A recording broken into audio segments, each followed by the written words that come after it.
Hello दोस्तों, हम martial universe के नेक्स्ट एपिसोड में देखते हैं। तो ये एपिसोड के स्टार्टिंग में हम लोग सिटी कंपटीशन को देखते हैं, जहाँ पे सिटी कंपटीशन स्टार्ट हो गया था और इस कंपटीशन के रूल्स के हिसाब से कोई भी वॉरियर किसी भी वॉरियर को चैलेंज कर सकता है और सबसे एंड तक जो भी वॉरियर टिक पाएगा वही इस कंपटीशन का विनर होगा। और मास्टर फेंगोई इसी बात का इंतजार कर रहा था। वो एरिना के अंदर आते ही तुरंत ही फेंगाओ को चैलेंज करता है, लेकिन फेंगाओ वहाँ पे मौजूद नहीं था। उसे वहाँ पे फेंगाओ का इंतजार करना पड़ता है और फिर यहाँ से सीन शिफ्ट होता है, जहाँ पे हमें फेंगाओ को दिखाया जाता है जो कि मेडिकल इंग्रेडिएंट्स का इस्तेमाल करते हुए अपनी ब्रोकन मेरिडियंस को ठीक करने में लगा हुआ था। वो काफी ज्यादा कोशिश करता है और वो अपने डैमेज रेडियंस को हील नहीं कर पाता और फेल हो जाता है, जिसे देखकर आंट से जिंगुई उसे मोटिवेट करते हुए कहती है, इस तरह से काम नहीं चलेगा, तुम्हें इसे करना ही होगा, नहीं तो तुम फिर से पहले की तरह बेकार कहलाओगे। यह सुनने के बाद तुरंत ही फेंगाओ अपनी मेरिडियंस को ठीक करने की कोशिश करता है और ब्रेक थ्रू करने की कोशिश करता है। और यहाँ से सीन शिफ्ट होता है और हमें सिटी कंपटीशन के अंदर दिखाया जाता है, जहाँ पे अभी भी बहुत कम टाइम बचा था। अगर लिमिटेड टाइम के अंदर फेंगाओ नहीं आता है तो इस मैच का विनर यांग कुई हो जाएगा। इसीलिए फेंग फैमिली फेंगाओ के ऊपर काफी ज्यादा गुस्सा हो रहा था। और फिर यहाँ से सीन शिफ्ट होता है और हमें फिर से फेंगाओ को दिखाया जाता है, जो कि ब्रेक थ्रू करने की कोशिश कर रहा था, पर वो इस बार भी फेल हो जाता है। और वो कहता है, अगर इस तरह से चलता रहा तो मैं सही टाइम पे सिटी कंपटीशन के अंदर भी नहीं पहुंच पाऊंगा, मुझे किसी भी हाल में ऐसा करना ही होगा। और वो फिर से प्रैक्टिस करने में लग जाता है। और फिर यहाँ से सीन शिफ्ट होता है, जहाँ पे कंपटीशन के अंदर लगभग थोड़ा सा ही टाइम बचा हुआ था और कंपटीशन की रेफरी भी यांग कुई को विनर अनाउंस करने ही वाला था कि तभी वहाँ पे फेंगाओ पहुँच जाता है और कहता है, मैं अभी भी हार नहीं माना हूँ, मैं इस फाइट को करना चाहता हूँ, जिससे कि इस चैलेंज को यांग कुई भी मानने के लिए रेडी हो गया था। पर हम फेंगाओ को यहाँ पहुँचने से पहले ही देखते हैं, जहाँ पे वो अपनी कड़ी कोशिश कर रहा था और काफी ज्यादा कोशिश करने के बाद वो ब्रेक थ्रू करने में कामयाब हो जाता है और जिस वजह से वो यहाँ तक पहुँच पाया। तो आंट से जिंगुई कहती है, तुम इसकी वजह से मुझे सुअर की मीट खिलाना भूलना मत, क्योंकि तुम मेरी वजह से यहाँ पे ब्रेक थ्रू कर पाए। और फिर उसके बाद यांग कुई और फेंगाओ के बीच फाइट स्टार्ट हो जाता है, जबकि पहले ही फाइट में दोनों एक दूसरे को बराबर की टक्कर देने लगते हैं। पर फेंगाओ जैसे ही अपनी पावर का थोड़ी सी ज्यादा इस्तेमाल करता है, यांग कुई तो तुरंत ही पीछे हो गया था। यांग कुई फेंगाओ को हराने के लिए तुरंत ही अपने मार्शल आर्ट टेक्निक से उसके ऊपर हमला कर देता है, जिससे बचने के फेंगाओ अपनी टाइगर की टेक्निक का यूज करता है। फेंगाओ यांग कुई को काफी ज्यादा इजीली तरीके से हरा दिया होता है और सभी फैमिली को इस फाइट को देखकर एकदम से चौंकना पड़ता है, क्योंकि फेंगाओ यांग कुई को कैसे हरा सकता है, क्योंकि कुछ ही महीने पहले उसका कल्टीवेशन भी अवेक नहीं हुआ था। पर तभी यंग काई हार न मानते हुए अपनी यंग जनरेशन वहाँ पे मौजूद सबसे पावरफुल डिसाइपल को चैलेंज कर देता है, जो कि हु फैमिली का यंग मास्टर था। वहाँ पे मौजूद फेंग फैमिली के डिसाइपल काफी ज्यादा शॉक हो जाते हैं और इसी के साथ साथ एल्डर भी, क्योंकि फेंगाओ शायद ही हु किन को हरा पाता। यंग मास्टर हुई उसकी फाइट को चैलेंज करते हुए अरीना के अंदर आकर उससे फाइट करने लगता है, जहाँ पे दोनों एक दूसरे को कड़ी टक्कर देने की कोशिश कर रहे थे। पर यहाँ पे यंग मास्टर हुई फेंगाओ के ऊपर भारी पड़ने लगता है और कुछ ही अटैक वो उसे पीछे करने में कामयाब हो जाता है। और इस अटैक के बाद फेंगाओ के मुंह से खून भी निकल आया था और उसके बाद फेंगाओ पूरे गुस्से में अपनी पूरी ताकत लगा के यंग मास्टर हुई पीछे हटाने में कामयाब हो जाता है। और इसी के साथ साथ दोनों अपने मार्शल आर्ट टेक्निक का यूज करते हुए एक दूसरे के ऊपर हमला करने लगते हैं और ऐसा लग रहा था इस फाइट में यंग मास्टर हुई हार जाएंगे। पर इस अटैक से यंग मास्टर हुई को कुछ भी नहीं हुआ होता है। असल में यंग मास्टर हुई हु फैमिली का एक सीक्रेट टेक्निक जिसका नाम होता है जुआन त्यान बॉडी फॉर्मेशन टेक्निक, और इस टेक्निक का यूज करने की वजह से उसकी बॉडी में कोई भी चोट नहीं लगता और वो एक ही अटैक में फेंगाओ को नीचे गिरा देता है, जिससे कि फेंगाओ भी इंजर्ड हो गया था और वो लगभग अपनी बेहोश होने की कगार पे पहुंच गया था। और तुरंत ही आंट से जिंगुई से कहता है, सीनियर प्लीज आप मेरी हेल्प करिए, क्योंकि यह फाइट जीतना मेरे लिए काफी ज्यादा जरूरी है। पर आंट से जिंगुई इस फाइट के लिए साफ साफ इनकार कर देती है, लेकिन फेंगाओ सुअर की मीट का लालच देके उन्हें मना लेता है। फिर उसके बाद आंट से जिंगुई फेंगाओ की बॉडी को कंट्रोल करते हुए पहले तो उसकी बॉडी को पूरी तरीके से हील करती है और अपनी किसी मार्शल आर्ट टेक्निक को एक्टिवेट करती है और यंग मास्टर हु से कहता है, बच्चे तेरे पास अच्छा मार्शल आर्ट टेक्निक और तू इसका यूज अच्छी तरीके तरीके से नहीं कर सकता। फैंगाओ के मार्शल आर्ट टेक्निक को देखकर फैंग फैमिली के ग्रैंड एल्डर भी शॉक रह जाते हैं, क्योंकि क्या होता है फैंग फैमिली के अंदर इस तरह की मार्शल आर्ट टेक्निक शायद ही मौजूद है। इसके बाद फैंगाओ तुरंत यंग मास्टर हु के ऊपर हमला कर देता है और इस हमले के बाद यंग मास्टर हु अपनी कोशिशों के बाद जीत नहीं पाता और इसके बाद वहाँ पे कोई वॉरियर मौजूद नहीं होता जो कि फैंगाओ को हरा पाए, इसीलिए वह इस कंपटीशन का विनर बन जाता है। फैंग फैमिली का ग्रैंड एल्डर कहता है हमारे फैमिली के अंदर एक ऐसा वॉरियर खड़ा होगा, इसे तो फैमिली की तरफ से पूरा सपोर्ट मिलेगा। पर तभी हम यंग मास्टर हु को देखते हैं जो कि एक सीक्रेट नीडल से फैंगाओ के ऊपर हमला करने की कोशिश करता है, पर उस नीडल को पकड़ते हुए यंग मास्टर हु की आंखों में घुसा देता है, जिस वजह से उसकी आंख वहीं पे खराब हो गई थी। और इसी के साथ साथ उस नीडल के अंदर तो पॉइजन था जो कि किसी को भी आसानी से मार सकता था।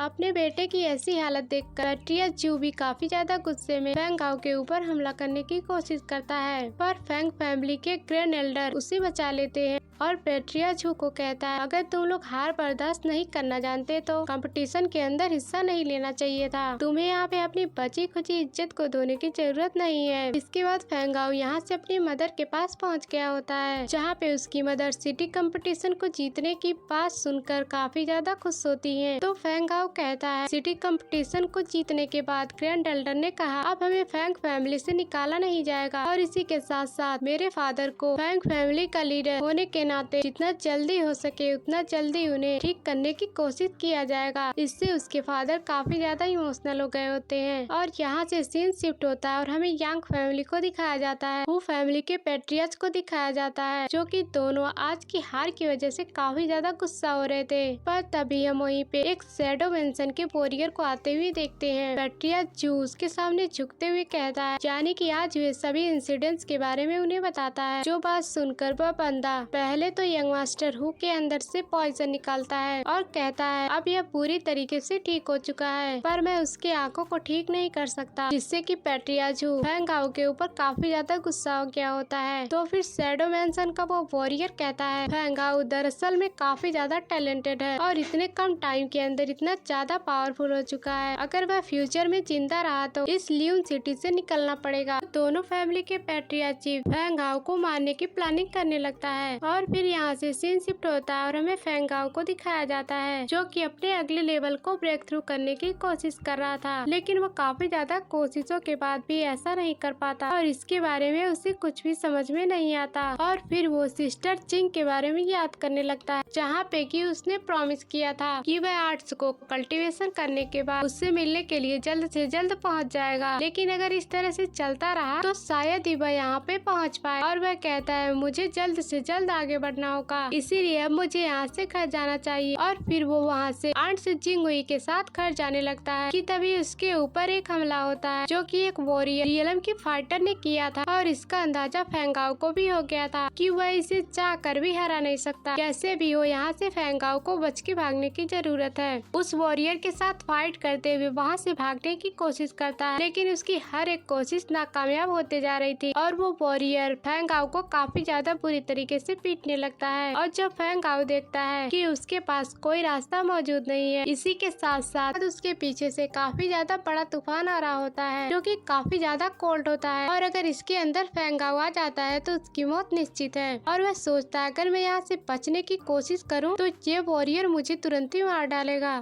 क्यों ना इसी तूफान की तरफ जाया जाए, क्या पता मैं इधर से बचने में कामयाब हो जाऊं। और वह ऐसा ही करता है और यह देखते हुए वो फाइटर भी कहता है ये तो खुद ही मरने की कोशिश कर रहा है, चलो मेरा काम और भी आसान हो गया। और वो यहाँ से चला जाता है। इसके बाद सीन शिफ्ट होता है और हमें पेट्रिया जू को दिखाया जाता है और वो बहुत ही ज्यादा खुश होता है क्योंकि फैंगाओ को मारने के लिए उसी ने बंदे भेजे थे। इसके बाद शैडो मेंशन का वो वॉरियर फिर से कहता है अब तो फैंगाओ मर चुका, अब बस तुम्हें फैंग फैमिली को हराना है जिससे कि तुम्हारा काम और भी आसान हो जाएगा, मैं तुम्हारी मदद जरूर करूँगा। और यहाँ से सीन शिफ्ट होता है और हमें फैंगाओ को दिखाया जाता है जो की बेहोश हालत में पड़ा था और जो उसने मेडिकल इंग्रेडिएंट्स एब्जॉर्ब किया था, इसी वजह से वो तूफान के अंदर से बच गया था।